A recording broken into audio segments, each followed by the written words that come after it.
Go. Start. Good morning, everyone. This is our fish awareness campaign. I'm João Pedro Torto. I am Luciano Consolini. I'm Enzo Consolini. And I'm Henrique Alves. Well, so overfishing is currently like one of the most severe environmental issues worldwide in this era. And over the past 40 years, there has been a decrease of 39% in marine lives. Whereas the fish species that have been mostly affected by humans' actions are the Atlantic halibut, bluefin tuna, Atlantic cod, and Atlantic salmon, the fish we eat the most. And so this fish is a really common meal around. Can we restart? On the globe, and very few people know the consequences of the methods used to fish. So this project has its main goal to aware the fish consumers before beginning this project. All the harm that humans are doing to the environment, to all fish population, was unknown to my group. And after research, we were surprised by the devastation caused and decided to spread the word. In results, my team looked for alternative fishes that were similar to the ones in extinction, and were setting an example to be followed by others in order to help preserve the marine life. For centuries, humans have relied on the ocean for food. And in the last decades, due to the technological advance, humans have been allowed to remove fish from the ocean on a large scale. However, to the happiness of the environment, these methods after almost have caused irreversible damage. One of the main consequences of the industrial fishing is that some species have been reaching extinction. Super trawler is one of the most common methods of industrial fishing, where 250 tons of fish are extracted daily and are put in a stock with other 6,000 tons of fish. This method of fish trawling consists of massive nets that are dragged through the ocean. These trawlers fish small pelagic fish, that's a species that many other species rely on. And these fish are vital food source.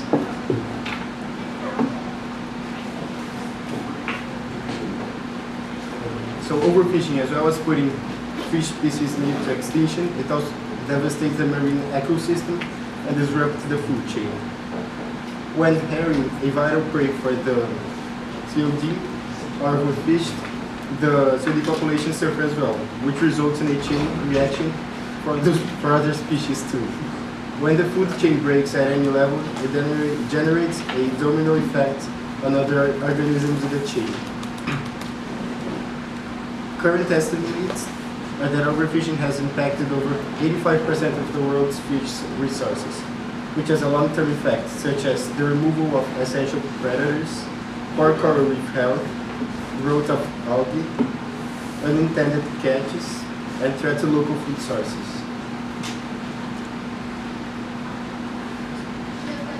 So can we continue to explore the sea?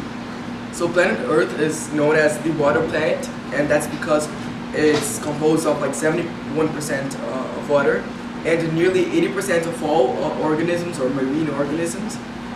And unfortunately, sea life is decreasing day by day, and this is because of sea exploitation. Human life has been depending on the sea for centuries, and it is estimated that 1 in 7 people depend on sea life to survive. And throughout history, men have never been able to overfish. Unfortunately, technological advancements has allowed humanity to fish more than ever. And since 1950, the global fish capture increased 4 times.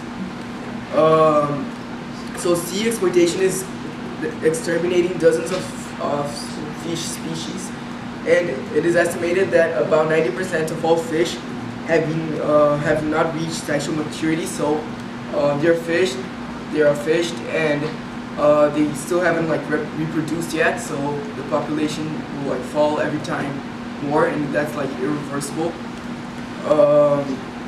Sea exploitation has also caused fishing down marine food webs, which is a process where fisheries in a given ecosystem having depleted the large the predatory fish on the top of the food web, turned to increasingly small species.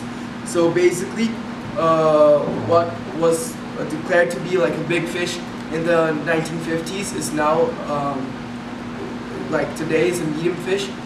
And for example, what is declared to be a big fish nowadays will be like a medium fish in the future. And this is because the food web is being changed every time by the sea exploitation. So this is the fishing activity in the 1950s.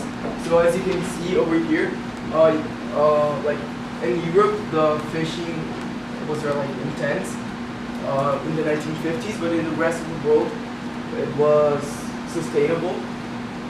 And in this picture, it shows the intensity of global fishing activity in 2005, and you can see how fishing has become a severe problem in the world.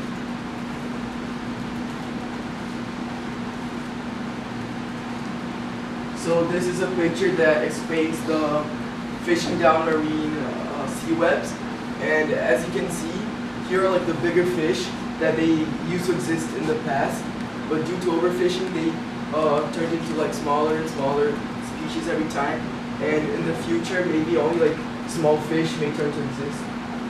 And not only that, but as you can see, it's not only harming the fish species that are into like the marine, so the ecosystem of the sea is also going away. So here's a graph showing the global fish capture since the 1950s. So as you can see, there was a huge increase. Here's a graph that shows that 87% of all fish stocks are fully overexploited. So we are talking mainly about cod, Atlantic halibut, bluefin tuna, and salmon. But about 87% of all stocks are being exploited.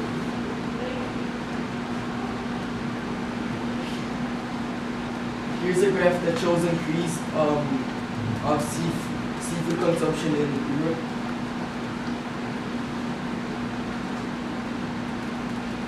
And here is a graph that shows the global fisheries subsidies.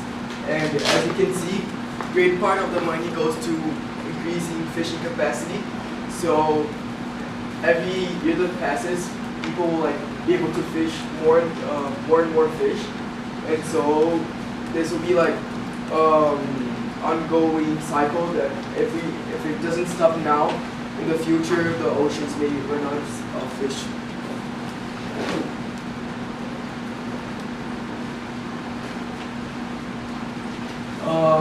As I said before, many of the big fish are being fished. And as their population goes down, the population of their prey goes up.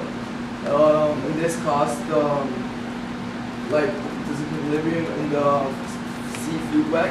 So as you can see, as the shark population went down, the sea rays population went up. So you can see how imbalanced it is. Okay, so now we will be talking about some of the species that are becoming endangered, that are actually very endangered, and we are currently not noticing it, but in the future we will actually be affected by it. So the Atlantic halibut. So the Atlantic halibut is one of the largest fish which swim in the deep ocean. It can weigh up to 400 pounds, and that's 180 kilograms. So meaning that it will be, if you catch it to eat it, it will be for a large fish. And that's the reason why people fish it so much. And scientists have argued that the Atlantic halibut are unlikely to recover from its endangered population. So it would be really hard for the Atlantic halibut to just normally recover from its loss, because people keep on overfishing, and unless we do something about it, it will not come back. And the continuation of these species of fish will depend only on the reduction of the overfishing in highly exploited areas, such as, you can't really read it here, but the red spots represent the most areas where the Atlantic halibut is fished. And because of the time they take to reproduce, it also affects how much you can actually fish it, and people have not done anything about it. And because of its decrease, areas such as Canada, Norway, the UK, Iceland, and Chile have begun farming this species, which we all know is not the correct solution, although because it can also be really bad for humans who are eating the farming fish. The Atlantic halibut is a good source of low-fat protein with only 73 to 100 calories per serving. And as a consequence of the disappearance of the species, many small towns that depend mainly on fish, and specifically this fish, the Atlantic halibut, can be harmed and might even run out of food for a period of time. So the Atlantic salmon, which is one of the most famous fish species most of us eat as well, is a target to endangerment as well. This species of ray fin fish around the northern Atlantic Ocean has been considered highly endangered since 2000, since the year 2000. And people have noticed that it's becoming endangered, and people have not done anything about it. This type of salmon can be found on both sides of the Atlantic, from the east coast of North America to the rivers of Western Europe. Millions and millions of people rely on this fish to survive, such as parts of Asia, and people consume it almost every day. Due to its popularity, people have begun farming salmon, which, as I said previously, is not the ideal solution because it will also harm their body.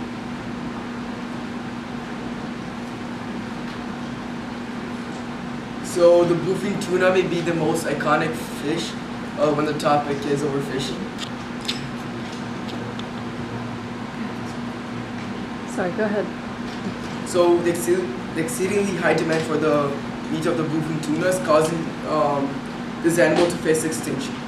Unfortunately, the bluefin tuna has suffered a catastrophic decline in stocks in the northern Pacific Ocean of more than 86% according to the ISE. It is estimated that 4 billion kilograms of bluefin tuna are fished each year, and soon this fish might be extinct. And this fish is commonly found in sushi restaurants and in normal fish restaurants, since this fish has just a delicious meat, but unfortunately it's causing it to face extinction. So here's a picture of this fish being fished, and as you can see, there are many of the bluefin tunas, and they're dead, covered in blood, so they're not even killed in a humane way.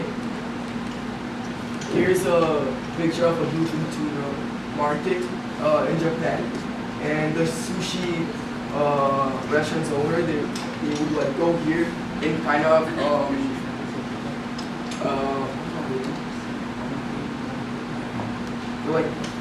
pond over each fish.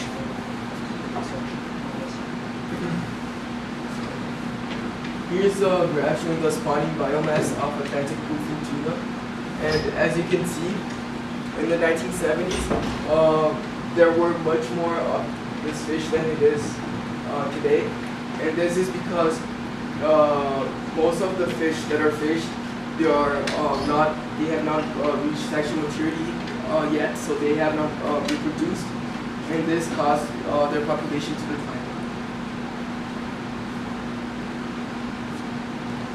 Well, so these days, eating sushi has become a very popular thing. People do it on dates, events, business meetings, and everything.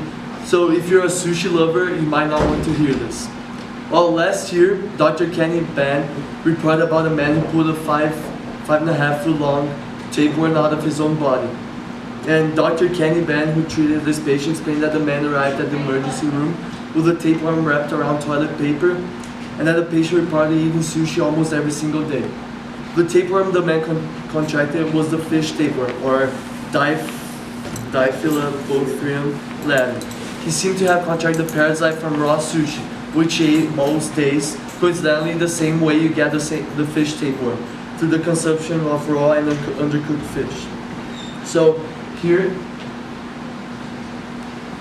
you can see a picture. You can I don't think you can see it from there, but this is a sushi, and this is how like the tapeworm would look in a sushi. And yeah, you should be aware of that. And this is the tapeworm that the man actually extracted from his body. And this is also a graph showing you digest the fish, and then with it comes multiple germs and parasites. This is just some statistics of fish life and its extinction. 1 out of 7 people rely on fish to survive. 30% of marine life need to be protected in order to keep sea life sustainable. Politics aim to preserve 10% of marine life. 3% of marine life is currently being protected. As many as 90% of all of the ocean's largest fish have been fished out. Overfishing has reduced tuna and mackerel population by more than 60% in the last 100 years, and just over 100 million tons of fish are eaten worldwide every year.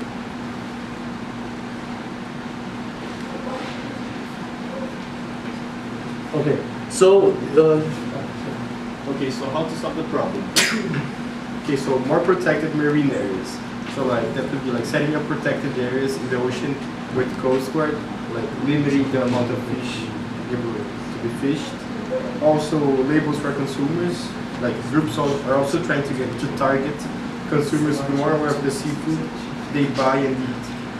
With their pamphlets, handy guides, and presentations such as this one to help educate consumers about which fish are endangered due to overfishing. Also responsible farming, which is when it's done correctly. Farming fish can lead to a sustainable way of providing food and resources to the global population. And working with governments, so setting regulations and specific policy are necessary for proper equilibrium of the marine life. One example of how more protected marine areas may solve this problem is a protected area in Ireland, and this area was almost there was almost like no scallops and lobsters in this area, which is supposed to be a lobster and scallop rich area. And then the government decided to protect this area, and in just a few years the size and the amount of lobsters and scallops in this area doubled. So this shows how this problem can be solved by protected marine areas.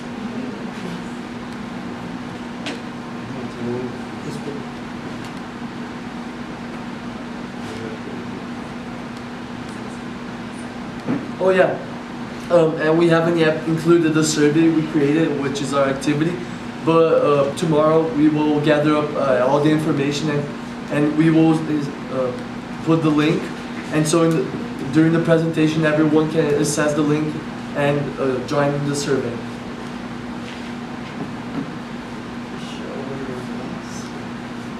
And we also have a video. So, technical difficulties.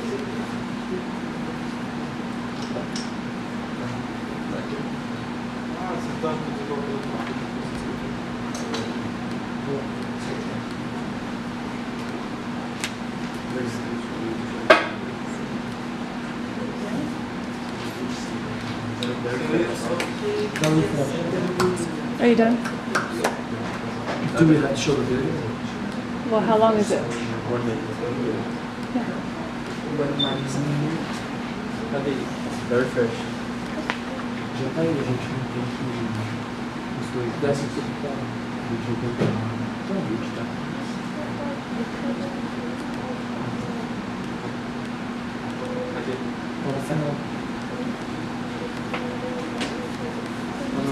It's over here. Oh, okay, here.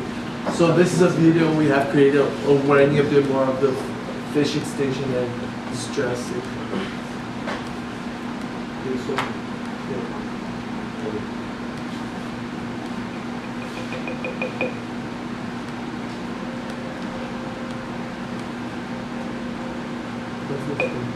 Yeah.